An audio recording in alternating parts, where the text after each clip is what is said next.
Well, you know, especially when the clock that's sitting in the window there facing me from the control room is doing its own thing. Have we figured out what's wrong with that? Jim tried to, maybe the battery. Jim? Godet. Oh, Monsieur Godet. All right. Oui, Monsieur Godet. And there you go. Well, you know, if you want to set up the camera and come a headlong shot, I don't need to be in the shot. If you want me to be, I mean, I'll keep my hat on and I'll look cool, but. No, this is good. This is good? All right. Do you want to move this? Is that in your way? Does that open it up better for you? All right. Joining us now is Robert Brown. Do I have that right? Hold on a second. Robert Yes, Brown you do. is the creator of a DVD, right? The Constitution is the Solution? Yes, it's a 6 DVD series, actually. Oh, okay. It's a 6 DVD series. Just goes to show you how much homework I've done on this. And we're here to talk about the prospects of an Article 5 convention, correct? And what that is, what that means, and why you created this 6 DVD series on the Constitution is the Solution. Robert, good morning and welcome. Now, who are you with? Are you with anybody, or are you just some random guy who said, I love the Constitution, here's a DVD set? It's really more the latter on that. That I'm a constitutional scholar. I've been passionate about studying the Constitution for more than a dozen years here. And I really feel that the biggest problem our nation faces today is that people don't know what it says. I always say that they don't play by the rules because we, the people, don't know the rules. Well, there you go. Now, it seems to me, too, I mean, are you affiliated in any way with Camp Constitution? Because your name is rattling around my head. I mean, outside of the fact that I heard about you from our mutual friend Hal Shurtleff, so I'm wondering, are you involved with Camp Constitution? Not directly. In years past, I've worked as a coordinator and field director for the John Birch Society. Okay.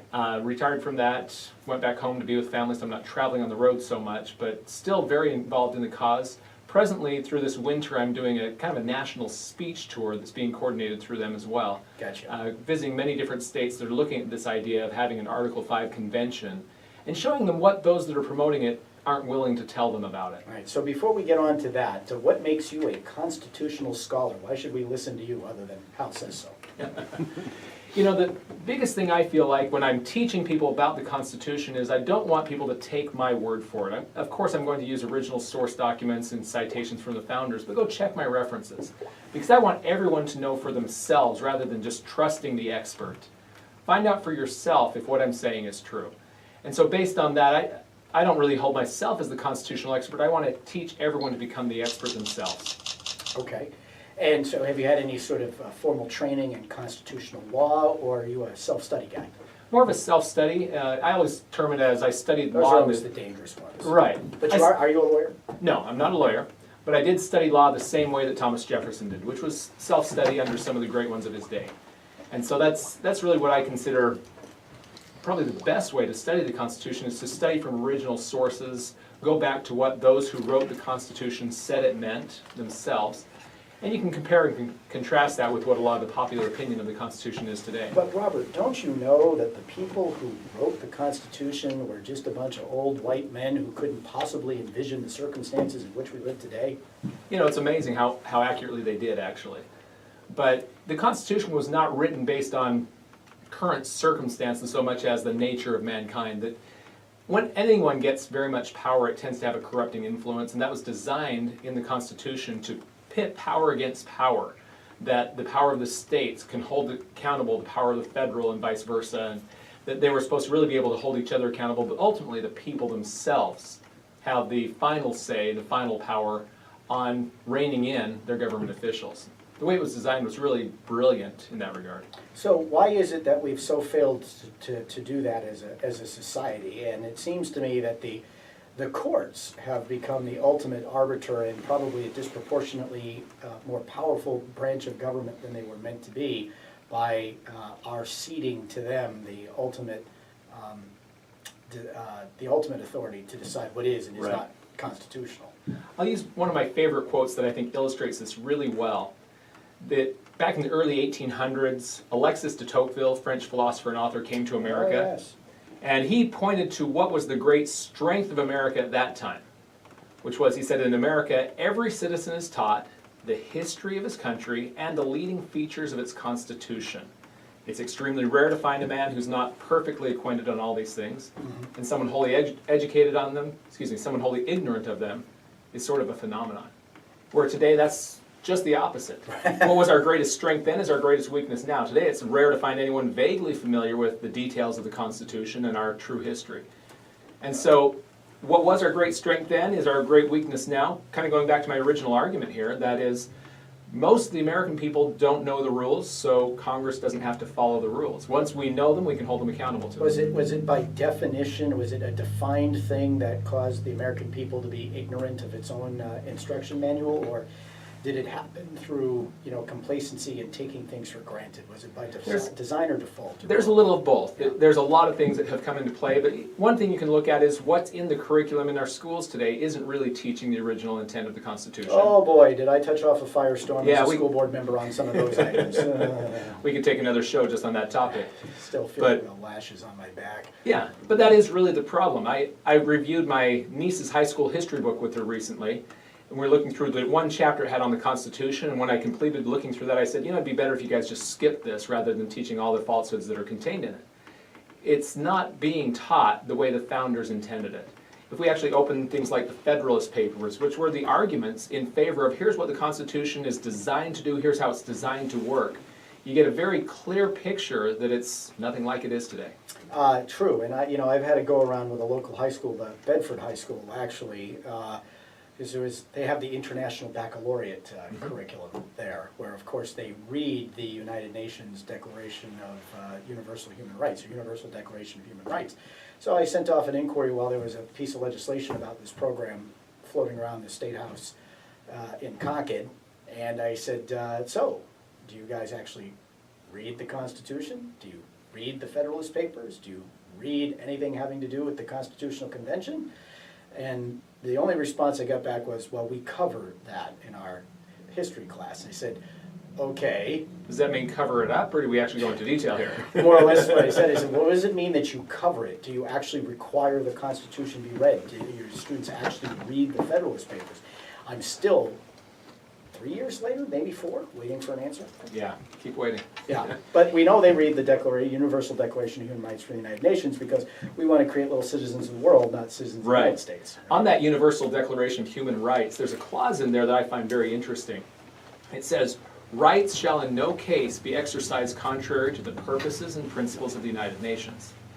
Meaning that in our Declaration of Independence, it talks about our unalienable rights. Well, in there it says, your rights are conditional as long as they don't conflict with our agenda.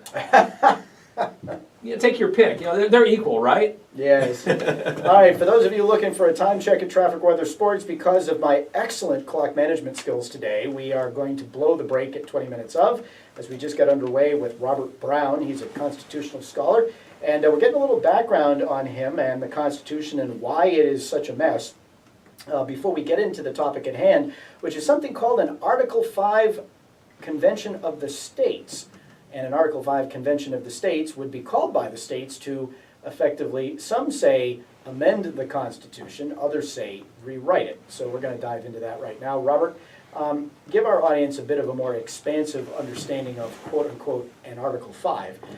Because even in conservative circles and conservative legal icons like Mark Levin and others are behind an Article 5, which I find a little troubling, but also because of who some of these conservative legal constitutional scholars are, I also find myself having to at least pay attention to their argument, if you know what I mean. Certainly. So what is an Article 5? Why are people calling it? And what, in your mind, does it mean if it happens? Absolutely. Great place to start. Article 5 of the U.S. Constitution is the section which talks about ways to make amendments, changes to the Constitution itself. And it outlines 2 processes. We've only ever used the first one, that is that amendments are proposed in Congress itself. It takes 2/3 of the House and 2/3 of the Senate agreeing on a proposed amendment, and then they're sent out to the states for ratification. The other option, which is one we're talking about today, is when 2/3 of the state legislatures apply to Congress for a convention. Then Congress calls a convention for proposing amendments, and again, it then goes out to the states for ratification. Doesn't sound like a big deal or anything, but there's a lot of concerns that I have about this. And I would say probably, well, let's back up a little before I go there and just talk about why they're promoting it. one of the things that they're talking about here is if we could just impose a few certain amendments that Congress refuses to pass, we could rein them in. Whether it be term limits on Congress or a balanced budget amendment or some of the more popular ones that are being circulated. But there are a lot of them out there. Well, why can't those just go through the normal amendment process and be ratified by 3/4 of the state's legislature? Well, it could. Legislatures. It could, except that, and this is part of what they'll tell you, Congress will never pass a balanced budget amendment to tie their own hands. No. And yeah, they're probably right about that. Or term limits. Congress is not going to give themselves term limits. They've tried a few times, it's never gotten too far. So I accept that that's probably the case. You won't get those through Congress. Well, forgive my ignorance, but do constitutional amendments have to be approved by the Congress before they're sent on to the states, or can the states, is there an initiative by which the states can just say, yep, we want this? Well, there's two ways they can do that. They can pressure their congressmen and U.S. senators, or the other option is for the states to apply for this convention, and the convention. So it's either, so before there can be an amendment, and I'm walking through this because a lot of people don't know, so before there can be an amendment to the Constitution, that amendment must be first approved by the Congress, not signed by the President, but approved by the Congress, and then sent to the states for ratification. Correct. Or approved by a convention and then states Right. get to Okay, ratify. and that's the so-called Article 5 convention. Precisely, precisely. So that's what's at stake here. We're talking about pursuing the second route, states applying for a convention. Congress calls the convention, and it's presumed that it would be representatives from all the different states. Presumed. And it doesn't say, but people generally assume that's how it's going to work. Every state would have their representatives, and most people assume that it would be state legislatures that select those delegates. So how are the number of representatives from each state determined? That's a great question. Depends on who you ask. Again, if you ask those that are promoting it, they say it has always been every state having an equal vote. And I would point out, yeah, it's always been that way until 1787, where we created new forms of state representation, like in the U.S. House, where it's based on population, or in the Electoral College. What is the history of quote-unquote, it's always been? Right. Well, and that's what we're facing here is there's some unanswered questions. Now, Congress has introduced numerous bills. They've actually passed two of them in the Senate years ago, and then they weren't taken up in the House, saying that rather than doing equal votes per state, we're going to follow the Electoral College model, where the largest state, California, would get 55 votes, the smallest state, which is Wyoming, would have 3, and it would be very proportional on population rather than every state have an equal say. That doesn't sell very well to state legislators, so they don't like to promote that idea because it's ultimately the state legislators that have to apply for this convention. So this is all about, can I sell this to a state legislator and how do I package it so they want to buy into it? Right, but there are so many states that have already gone ahead and approved the call for an Article 5, or have they? I mean, I hear different things, you know, they want a specific amendment or they want a specific change. People say that an Article 5 convention would be limited to the specific reasons why the states called the convention. Others say, oh no, you just popped open Pandora's box. Everything's on the table. And again, Article 5 is silent on that. Article 5 is silent. I hate when Article 5 is silent. And you know, interestingly, things like Supreme Court rulings have said that in cases where the Constitution is vague, Congress fills in the details, and Article 5 is no exception to that rule. So ultimately it would be up to Congress what an Article 5 convention would look like. yes, ultimately. So, I mean, so you're thinking that one of the pushes is to align it according to the House of Representatives. Is there a push to align it towards equal representation or to align it towards even, say, the Electoral College where, you know, okay, California would have 57, but now Wyoming has 5. Right, so and that's what I was mentioning is the Electoral College model is the one that Congress has leaned towards. And those that are promoting this, most of the conservative groups that are promoting this say it really should be based equal vote per state. But there are also liberal groups out there, such as Wolfpack, that are promoting it. Yeah. And they're saying, no, it should be proportional based on population. Well, I mean, if you wanted to try to see, here's part of the problem. You know, I think, was it the 17th Amendment, popular election of the Senate? Yes. I believe that was a near mortal blow to the Republic. Right. Because what it did was it eliminated the states as members of the Union, of the Republic, with co-equal standing. See, Yes. people talk about this foolish, you know, cup and saucer. Well, you know, it's to cool the passions of the people. No. Yeah, that was the Senate was not meant to be subject to popular election and the pressures that come from the public. It was meant to represent the states. So in other words, if, Congressman Joe Blow said, we should have a Medicare program, and it should look like this, and the state should have to pay X in order for it to happen, or Medicaid, so the states would turn around and say, yeah, no, we're not paying for that. Right. So that they were represented as institutional sovereign entities as they were created in the Constitution. Now you've got everybody in the legislature, it's the House and the Senate, popularly elected, subject to the same pressures. And that firewall that was supposed to maintain the integrity of the Republic has been shot. So, if you really wanted to look at the Constitution and the founding of the Republic, and if it's a convention of the states, then each state should be equal before that, or in that convention, the way the Senate made all the states equal. Right. And prior to the 17th Amendment, we also did not have the 16th Amendment, the national income tax.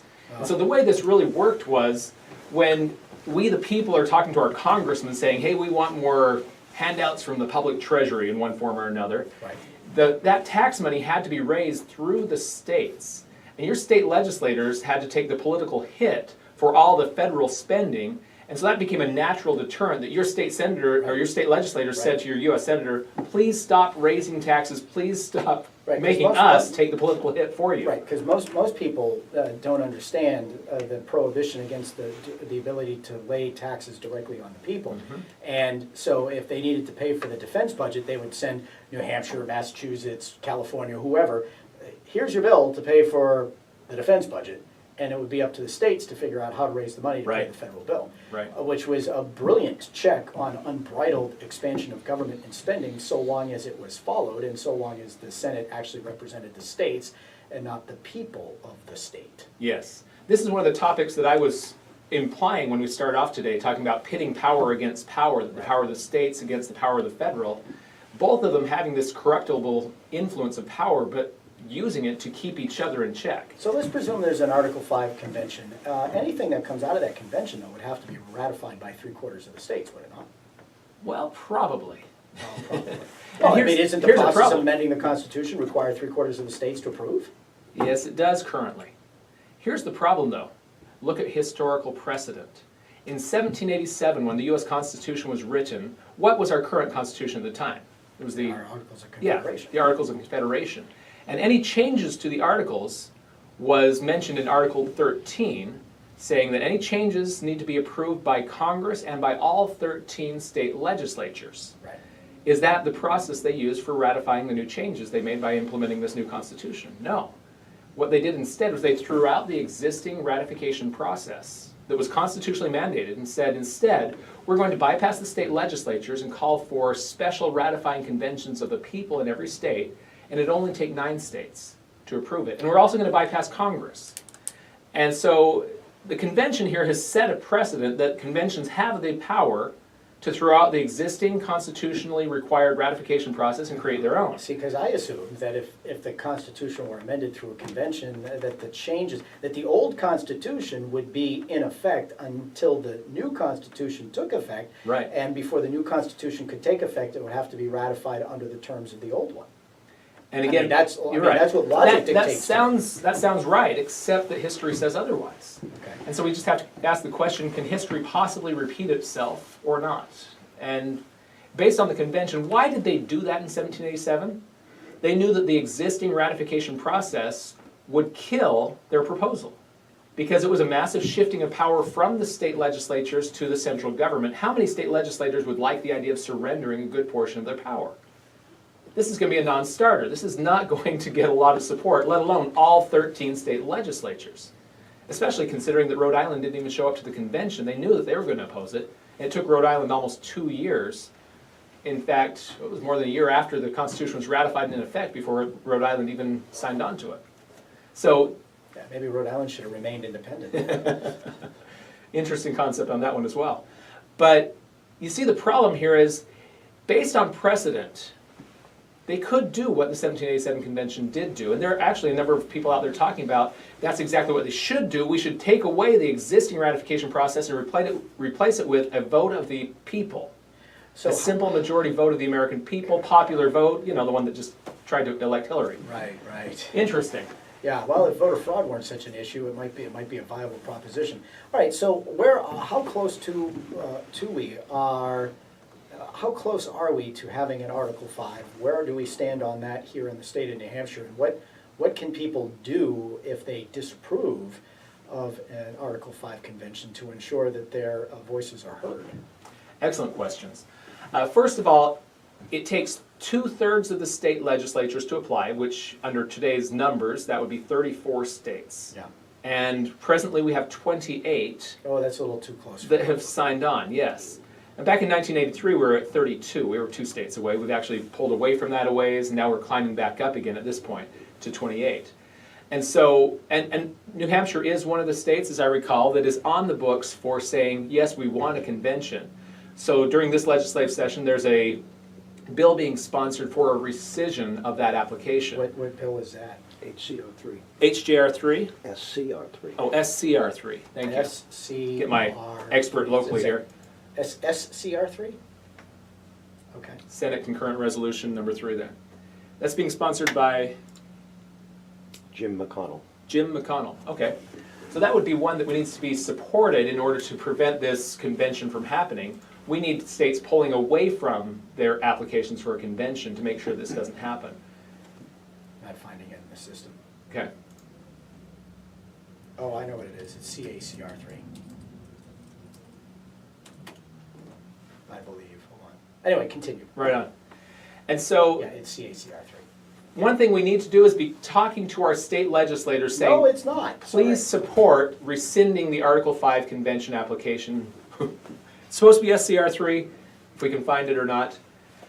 But we need to support that. We also need to ask them to oppose any new calls for an Article 5 convention for any purpose. Because ultimately, it doesn't matter what the purpose of the convention call is. The power of the convention is to propose amendments, and that's all it says. It doesn't say amendments specific to the topic the convention was called for or anything else. It just simply says they have the power to propose amendments. The other thing I look to is, again, historical precedent. You remember that requirement of Article 13 that they had to have ratification through all 13 state legislatures? You found it? I found it. It's HCR3. It's a House resolution. HCR3. Right on. So what I was going to point to is that of the 12 states that attended the 1787 convention, 9 of them told their delegates, reiterating, whatever you come up with must be ratified according to this Article 13 clause, all 13 states. So not only was that a constitutional requirement, it was also the instructions from 9 of the 12 states. And so when we look at claims that the delegates must obey whatever their states tell them to do, again, that didn't happen last time. So if the states tell us you must only talk about a balanced budget amendment or whatever else, we have historical precedent saying, well, you know, they really don't have to. They really don't have to. All right, we're running short on time here. We've got a clip of the We'll go ahead and skip the clip, just in the interest of time. We kind of covered some of the topic there. But I do want to mention that I will be tonight in the Nashua Public Library at 7 p.m. going into much more detail on this. I'll also take some public questions and things that way. So if you have additional questions on this topic, if I don't cover them in the main presentation, I'll be sure to answer them afterwards as well. Okay, and where you have a website, a place where people can obtain the DVDs or otherwise learn more about the position here? Absolutely. The John Birch Society's website, jbs.org, has links to a lot of my videos and articles and things on the topic. They have a number of other authors as well on the topic. Great place to get information on here are the various aspects of dangers to this, what could happen, and what is really being misrepresented. That's my biggest concern, is that a lot of the assurances that they're selling this idea to our state legislators based on are not based on actual historical fact. And I'll prove a lot of that tonight in my presentation as well.